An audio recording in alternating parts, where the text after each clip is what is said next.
Hey, welcome everybody to Pro Mindset Podcast. This is Craig Domann. I'm your host today. And our guest today is Juan Lee. Juan has been on before. Juan is a fabulous young man. He's, let's look here. I got to refresh myself because you're like an author, speaker, podcaster, all these things. Yeah. But the biggest thing is clear journey path. Share with everybody. Thank you for joining us today. Hey, thanks for having me again. I really appreciate this. I love the mindset. Anything mindset, I'm all about it. But yeah. Well, maybe you need to work on your mindset today. Let's work on it. Well, you know what? I work on it every day. I'm trying to get better every day. So it's not a day that goes by that I'm not working on it.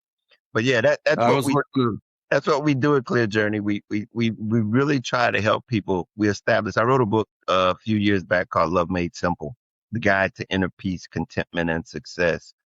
And it's basically about a mindset. It's about having a mindset of success, being able to navigate life more successfully. And that's what we do at Clear Journey. We help people navigate with the right mindset. We have 4 different pillars that we address, and it's financial, relationships, health and wellness, and overall self-improvement.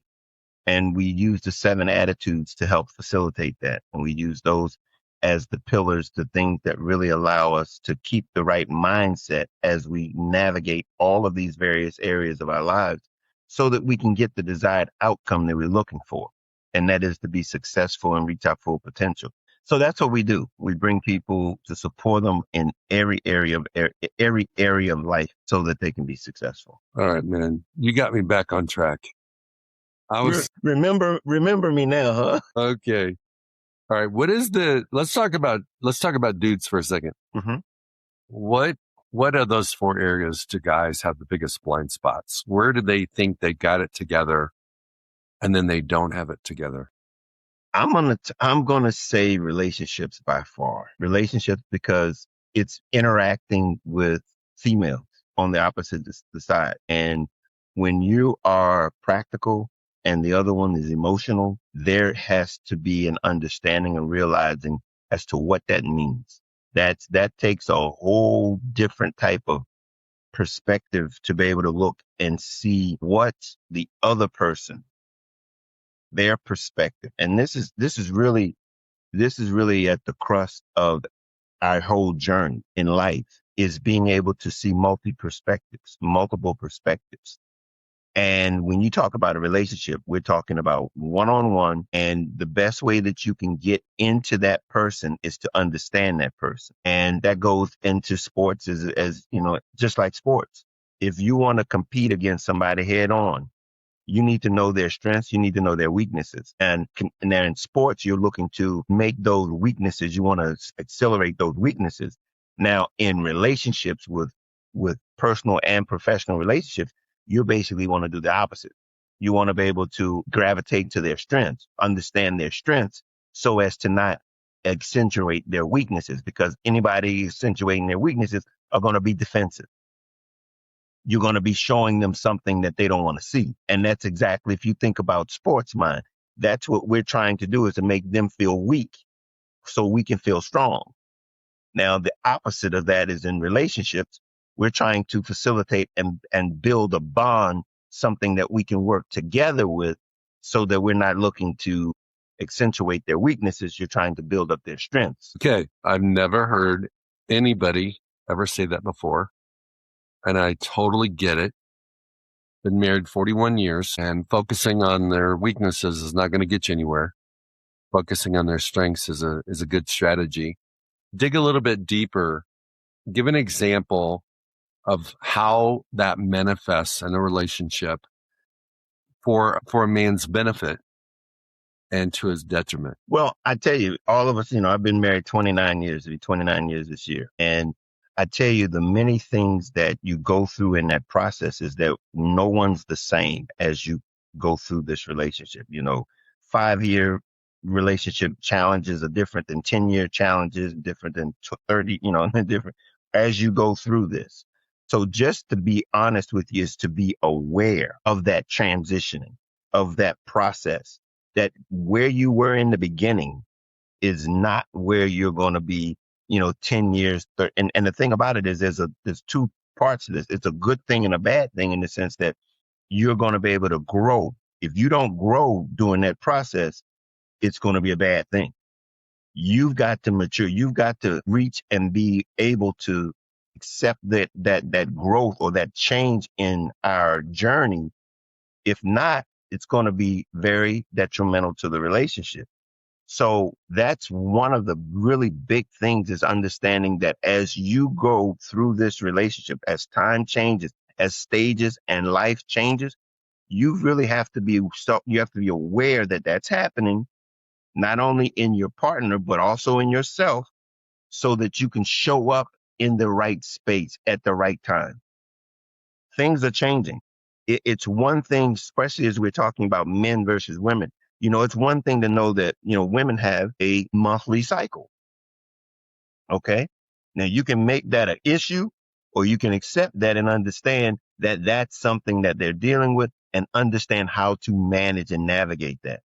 Okay. That each and every person is different. You have to have that conversation.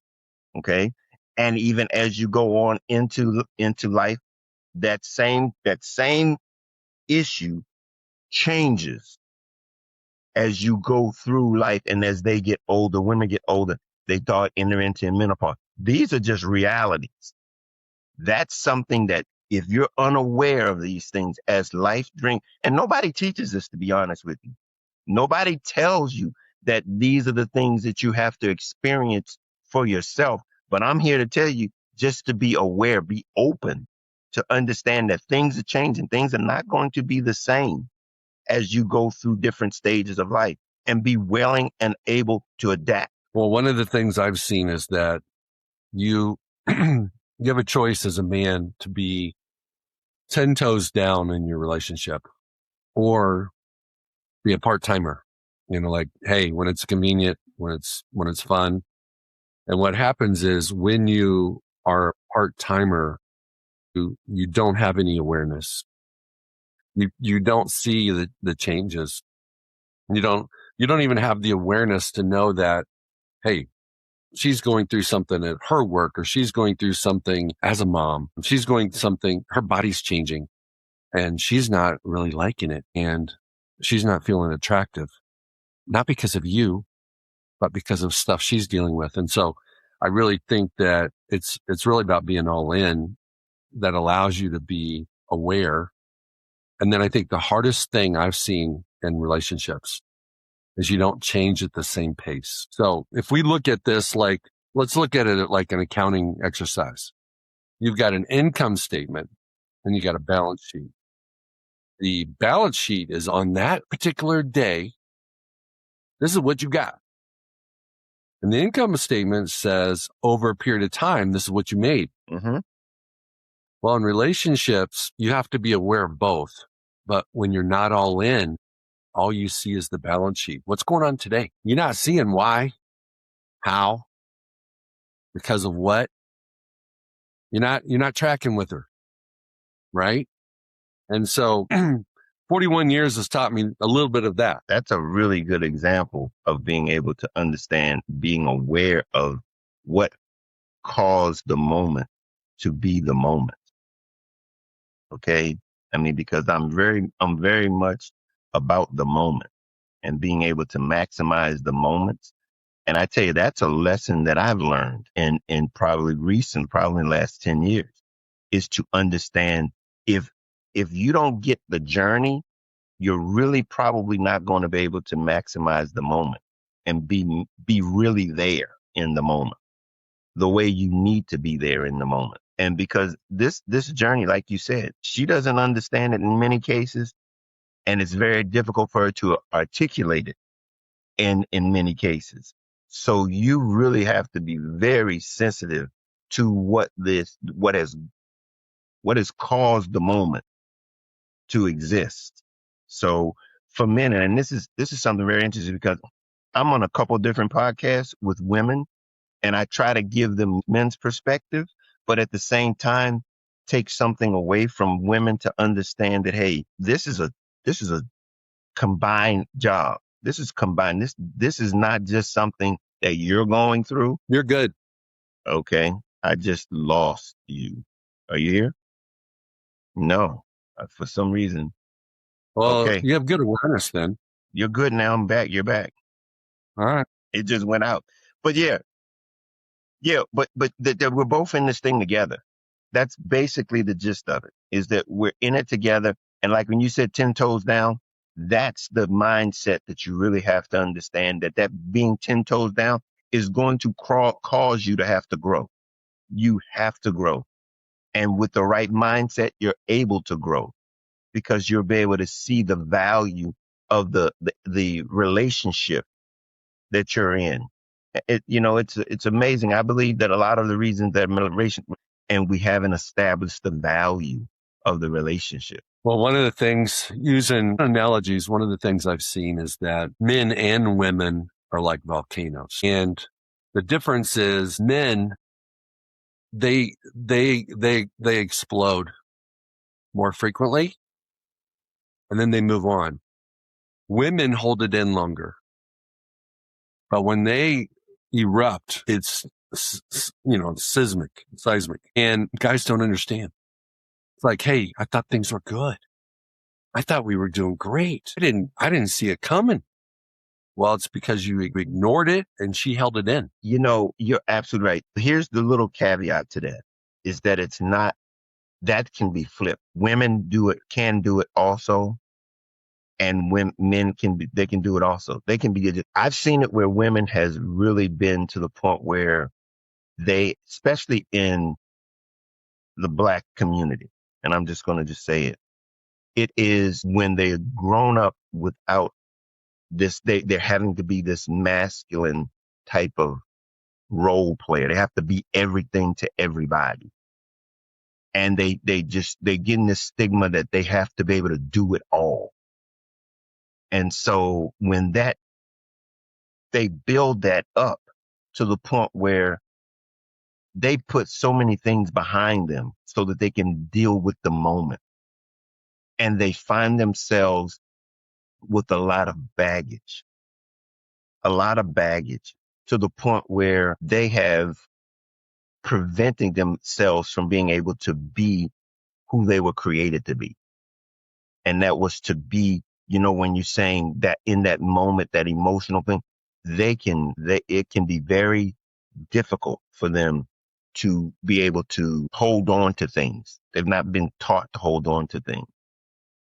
I'm going to give you maybe a similar, maybe a different perspective from working with athletes and representing a lot of African-American guys and wonderful moms and dads in a lot of cases. What I've seen is that men, generally speaking, regardless of skin color, when a woman doesn't get the job done or she disappears, he replaces her. And women, when a guy disappears, takes on his role. Absolutely. And so you've got all these women that have these sons that the man dropped the ball. So she's the dad and the mom. She's the masculine and the feminine for her son. She's really everything for her son. And most of these young men adore their moms, but then they don't know how to be a man because they didn't have a man. And so you got this repeating cycle. And it's not just in the Black community. It's everywhere. It really is everywhere. But I see it there because that's where I live. But it's a different thing where, like thing that pops in my head is, like, let's say we're doing some manual labor and a man and a woman are doing it and the woman takes a break. The man just kind of waits until she comes back. Where the woman is going to pick up both buckets and do whatever it needs to be. So it's like, I feel like they've got more responsibility. Well, and that's just, I tell you one thing my mom used to always tell me when I was growing up. She says, a man's job is from sun to sun. A woman's job is never done. That was the mantra that she lived by. And I saw her live it because she not only had to go to work, she came home, she took care of the family, and she went to work. So it was like man's job is from, go to work, come home, and it's all over. Hers is go to work, come home, and then get to her second job, which is her family. And so it really showed itself, and it manifests itself. And this is some of the things that we talk about at Clear Journey, and that is how do you recognize the value of a family? And it's typically not manifested into, it shows itself in the years out of the family. Once you grow out of that family, and then it manifests itself into the next family. How successful or lack thereof was that family environment?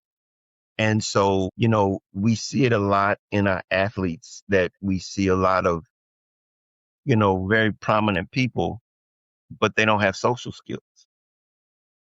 They lack that a bond that allows them to be able to understand and relate to people, because they've not been taught how to do that. It's been a survival mentality, and we've not known what it means to thrive in a social environment, so it really becomes very difficult for them, especially athletes, because, now we've gotten money to mask it, and it doesn't work. It finds itself being more of a hindrance than a help, because it puts you in spaces that you're unprepared to be able to manage or handle. It's a difficult thing. One of the things I see with athletes is that humble guys don't talk because they don't have to, because the media talks for them, their parents talk for them, their friends talk for them, their coaches talk for them. And so they don't even feel comfortable at media days. I had a client that literally, he was a star running back, rest in peace now, passed away. But I would see him after the game, and the media guy would come up to me and say, "Hey, we can't find him. He's supposed to, he scored 3 touchdowns. We need to interview him." He would fake an injury and go hide in the training room so he could avoid talking to the media, because his mom spoke for him. Other people spoke for him. So he didn't ever feel comfortable speaking for him. And then what happens is, for these guys to be elite at their sport, they have to be dialed in, locked in, focused on their sport. So they've got other people handling their money. They've got other people handling their schedule. They got other people even furnishing their house and ordering the furniture. They've got all these people. They've got this team, and it looks wonderful at first blush. But then when the party's over, the curtain closes on their career, they don't know how to do anything, because they didn't have to, because they had people doing it. And now, because they're not making new money, those people go away and jump on somebody else's bandwagon. And now they're left to try to figure it out. And so they're lost. So I've had a son that played in the NFL. You would think my son would be Superman in his transition. He struggled just as much as everybody else. It's tough to go from being the guy to now being a has-been. It's one of those things. One of the reasons why we picked those 4 pillars, because those 4 pillars is finances, relationships, health and wellness, and self-improvement. These are practical things that we have to deal with daily, and we can't allow ourselves to overlook any of them at any point in time of our lives. We get really, as athletes, we focus on our health, but it's all about how we can maximize our performance. As you get older, you realize that that's just as important as it was as a young child, a young person. And we don't realize that, especially people who are not athletes. They have to now make a transition on the other side. Is okay, if I was a couch potato, you can't be a couch potato in your 60s. It's just not going to work. Okay. But the same thing happens for an athlete who has been all that focused on his health, which is not, it's easy for him to go to the gym to do that stuff that's required just to keep those things functioning, your body functioning. But when you talk about finances, how did you steward your finances? How did you understand, because it's easy to walk around with the big bling and all of the stuff when you're young, when it's coming in, but how did you prepare for retirement? How did you prepare for not having it? And that's a common question for us all, no matter what our profession is that we've got to consciously be aware of the fact that what we have to generate revenue in the beginning or early stages of our lives aren't going to be the same thing we had at the later part of our lives. So we've got to make some kind of concessions. We've got to make some provisions for the latter part of our lives. It's a very difficult thing to understand because now you're playing with, okay, how long am I going to be here? Okay, that's the game you're up against. How do you prepare? Because you don't know when that day is going to be, but you have to be able to make some type of provisions for that inevitable time of period where you're not going to be generating any revenue. Okay. And then you have your health, you have your finances, and your relationships are basically all you're going to have. As you get older, it's those connections that are going to keep you flowing, keep you alive. And if Agree. those relationships have been very, how do I say it, monetarily based, or if there have been any no value to them, no substance to those relationships, that ability to be able to have connections as you grow older, they're not there. Let me give you an observation, Juan, about your 4 pillars. I don't think they're equal in importance. I think that relationships are very important. Your finances and your career is very important. And your health is very important. But self-improvement is more important than those 3. And self-improvement is the means for making the other 3 better. And if like they've done studies about athletes making the transition to the real world, and the NFLPA did one and came out and said 78%, which is, 4 out of 5 guys within 5 years of finishing their career are either broke, divorced, addicted to something, or 2 of the 3, or all 3 of the 3. So those 3 are your pillars: your relationship, your money, and your health. And I think that when guys are in the heat of their career, they focus more on their physical health than their mental health. But after their career is over, their mental health is way more important. And where they struggle is on mental health. And then the mental health is the igniter for poor relationships because they get depressed, poor money decisions. And so I really feel like I'm going to take your pillars, Mm-hmm. and I see pillars as like foundational elements. Mm-hmm. And that's in like D, let's just call it 2D. And let's go to 3D or 4D.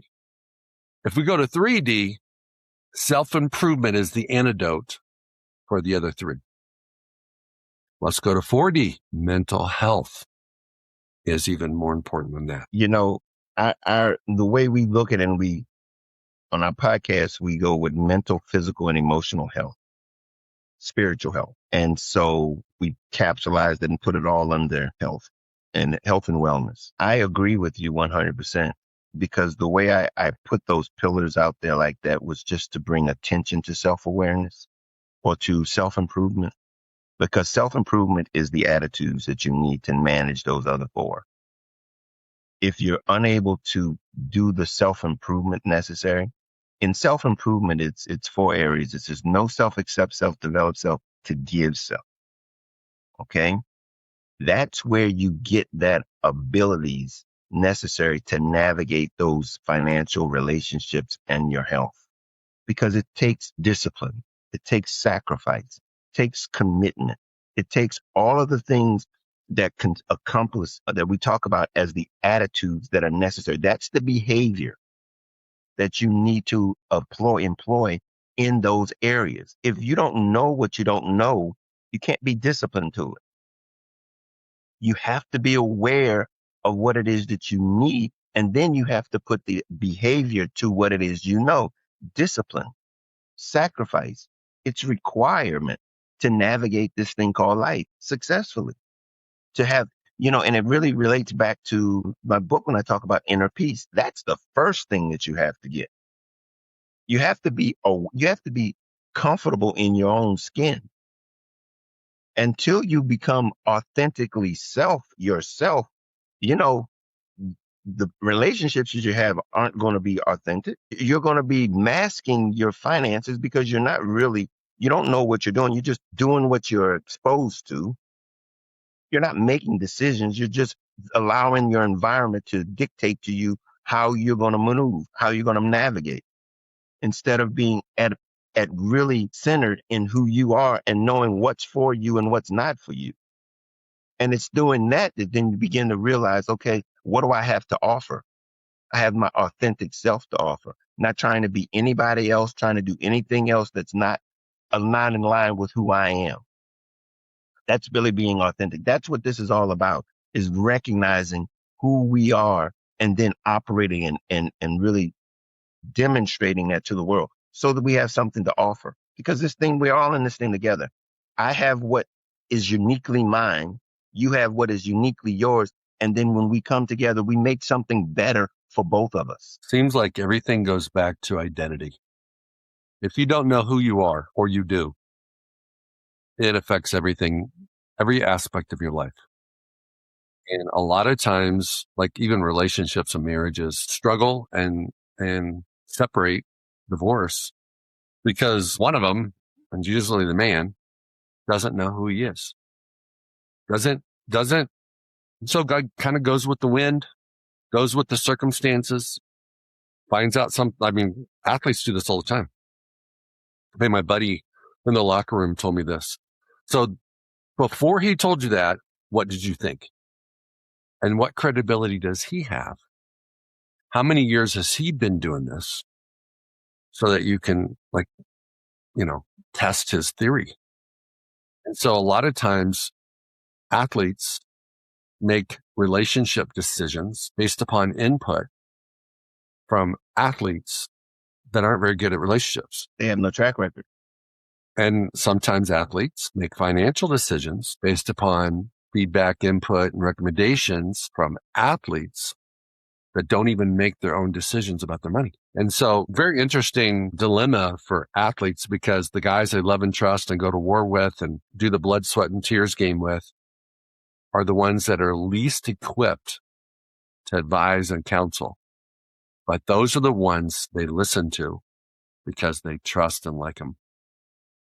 And it's understandable because you like references. You like personal references. But the thing about it is that it's very difficult when those references, because again, that bond creates that reference and referral, that referral. But you don't know how that outcome, that perceived outcome was, how they arrived at that outcome. And again, that's where the behaviors come in.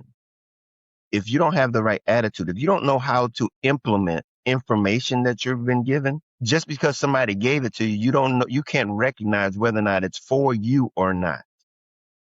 Because all you have is someone else's outcome. And that outcome is not going to be guaranteed to you because you have to do the legwork. And then when that legwork is not done, you're not going to get the desired outcome.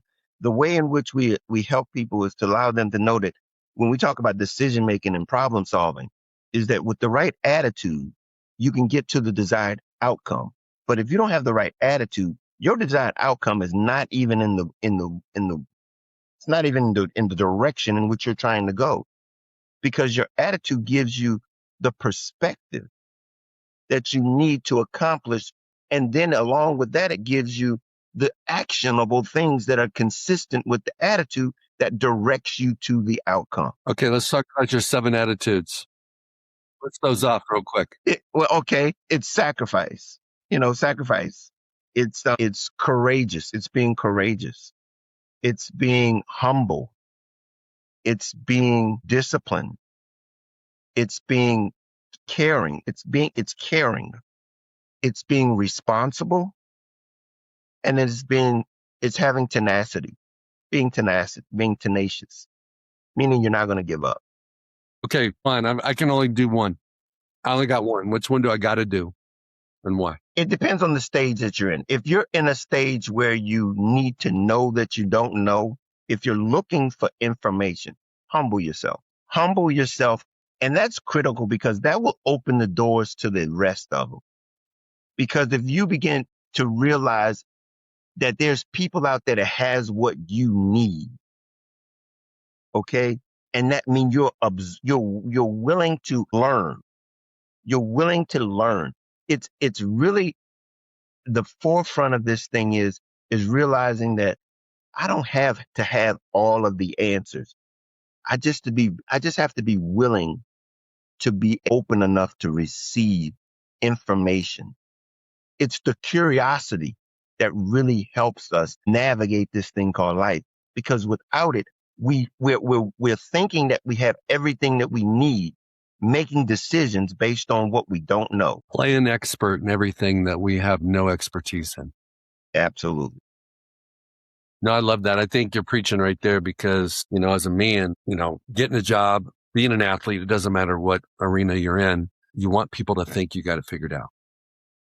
We all, why do, like in even combine interviews, players don't know the answer and they guess because they don't have the confidence and the humbleness to just say, hey, that's something, coach, I don't know. The coach would rather know that he would rather know that you know that you don't know than for you to guess. You're teachable. When you say you don't know and you're looking for an opportunity to expect, because see, someone who thinks, there's this adage is you fake it till you make it. Mm-hmm. Eventually you're going to be seen. You're going to be revealed that you don't know because when you're faking it, you're just trying to be perceived as having what it takes to do what it is that you're doing. It doesn't say that you have what it takes. You just want to be perceived as having what it takes. And that's not going to last you long. It's not going to serve you well long term. And so when you realize that it's not going to be beneficial. The thing that I learned where you were talking about as you're going to combat and you're going to those interviews and things like that, thing I learned in the military, you don't have to have the answer. You just have to want to find out the answer. So here's the answer to a question that you don't know the answer to. I don't know it, but I'll find it out. I'm telling the person who's interviewing me that I'll get the answer for you. If something comes up that I don't know, I'm going to do what it takes to get the answer. I'm going to seek it. And guess what? That means that life is going to be he's going to be always growing because it's going to be something that he's not going to know every day that he's going to seek the answer for.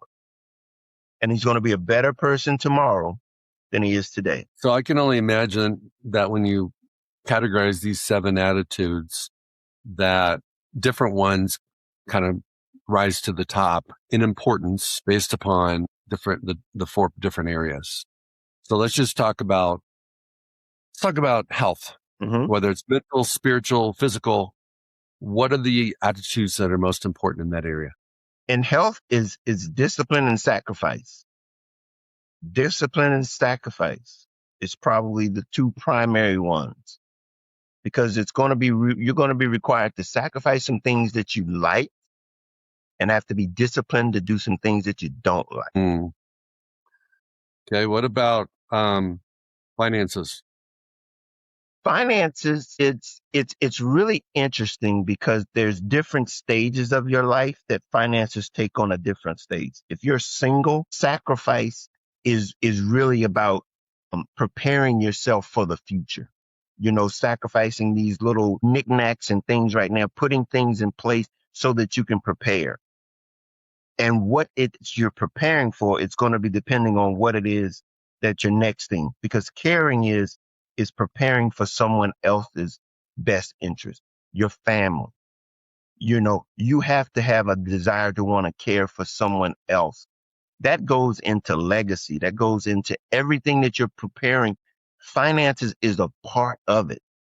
You can't expect to go through life and not be financially a good financial steward, because not only are you going to have to take care of yourself, you have to even take care of yourself, take care of those that are coming up behind you, your family. And this is where people realize the thing about you understand insurance.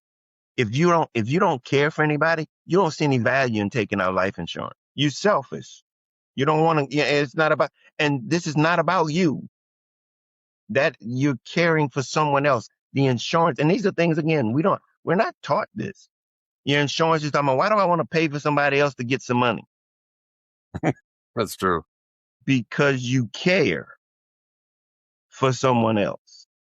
If you're not there to provide for them. How many kids you got? None. No kids? No kids. No kids. 29 years? 29 years. That's okay. But been a caregiver for 18 years. Mother-in-law, my dad. Well, here was my question is when a man becomes a dad, there's a reset. And I've seen it with my own kids. There's a reset because your everything is challenged. Your time, your money, your selfishness, all those things are challenged. So I was just, I think with young men, I'm not talking about somebody having a kid when they're 40. That is a huge test of your identity, your priorities, because you got this person now you got to take care of. And guys can't have a baby by themselves. So there's another person involved too. So you got to take care of. Now you go from one person to worry about to three people you have to worry about, So. That's why what we try to do is to get this information into the younger generation. The sooner you're aware of understanding who you are, the better you are able to prepare and provide for those that are around you and those that you are meant to care for. What happens is that we put the proverbial buggy before the horse, and we're trying to figure out ourselves after we have a mouth to feed other than ourselves. And that's a long, hard uphill journey, because the moment is not going to allow you to have to consider what you didn't know about yourself in the moment where you need to care for someone else. It doesn't give you that latitude. You got to do it on the run, and it's typically not done because everybody's talking about, I had to do this for them. Yes, you do. But the fact is that when you're unprepared to do, what I like to tell you is that you can't give what you don't have. And if you've not developed yourself well enough to be able to give, you can't be expected to give something that you don't have. But we put ourselves in situations where we expected to do that. Yeah, there's a listener out there that's either dealing with some financial struggles, financial failures, maybe didn't invest like they should, save like they should, or have the insurance coverage they need, or they just went to the doctor and they got a bad doctor's report. And now they're trying to figure out life because they've got some serious health issues, or they just got served and they didn't see it coming. And their wife wants a divorce. So let's pick one of those three areas. You pick it, or all three. I'd hate to see somebody with all three. How can you give them hope?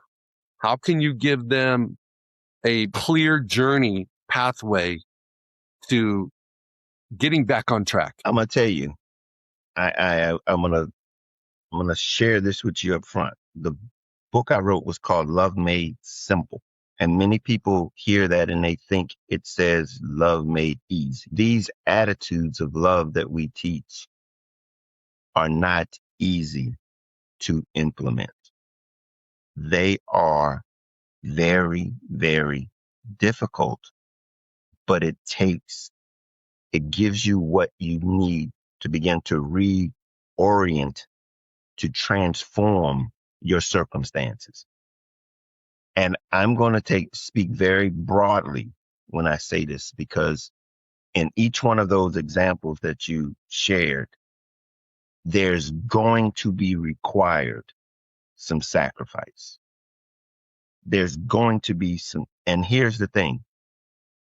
In the relationship where the one wants to leave the other one, that's out of one's control. And here's the thing about control.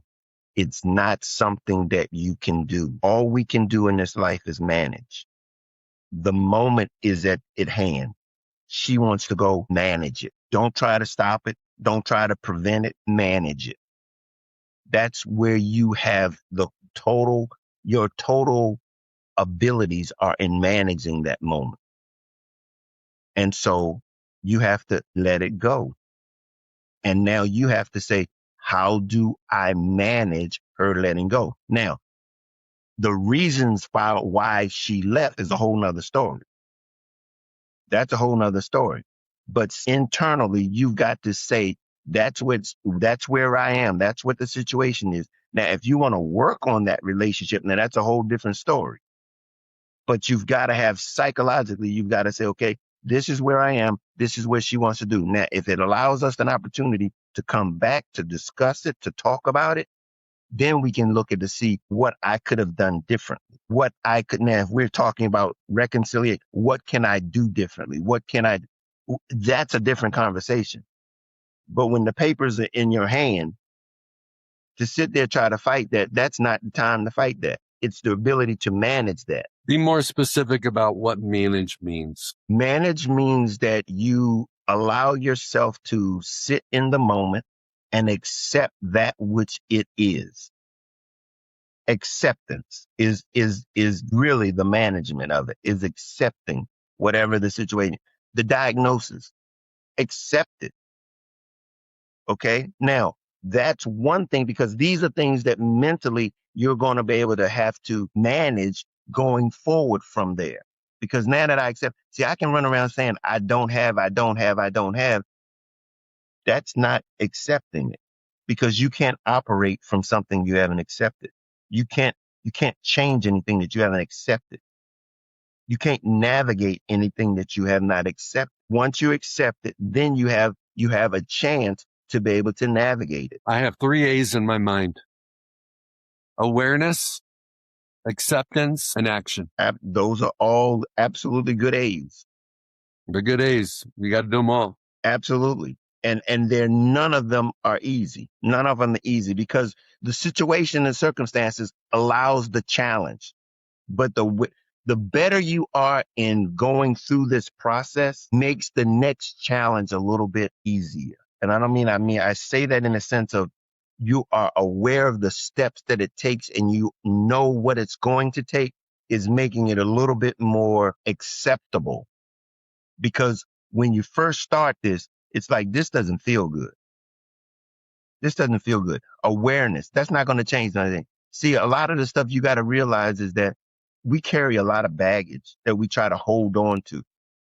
And when you accept something, it's automatically going to address some baggage that we've been trying to hold on. And that baggage is like, you don't want to accept this, because that means you got to let that baggage go. And if you accept this, that means if you don't accept it, you get to hold on to your baggage. And that baggage is what got you to this point. Yep. I got another ACL. When you tear your ACL, it's hard. But when you tear the ACL in the same knee for a second time, it's hard, but it's easier, because you know the routine, you know the schedule, you know the protocol. And so what you just described to me in using that ACL example is that when you let go of your baggage, when you have acceptance of your situation, and when you have awareness of it and you take action on it, you at least know the steps in the process you're going to have to go. You get the confidence. You get the confidence of understanding that you're going to be able to make this.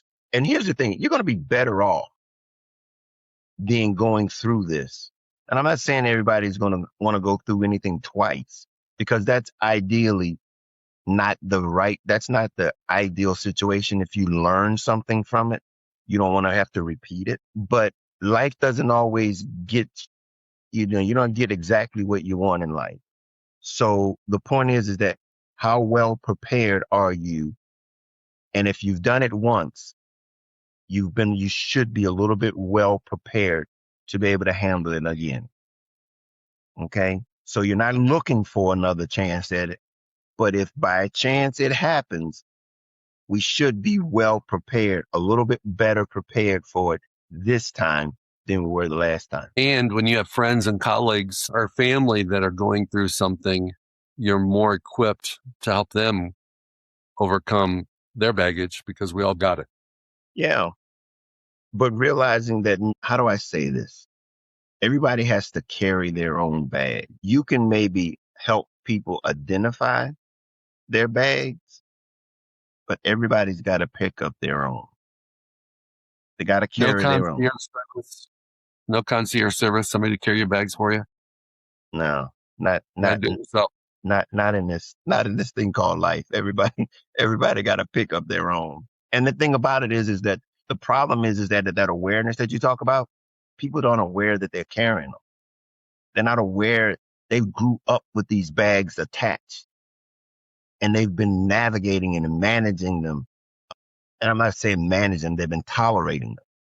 They've been dealing with them in a way that allowed them to get to the point where when they realize that they've been carrying it, they'd be like, wow, I've been making decisions based on this weight that wasn't even mine. Sometimes it's passed down.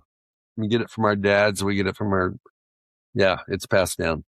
And we don't even have a clue. Mm-mm. Multi-generational. And it's here's the thing. It's intended to be that way. Don't get me wrong. This thing called life and families, and it's meant to do that. It's just unfortunately the things that we've been allowed to attach ourselves, it's not productive. They're non-productive.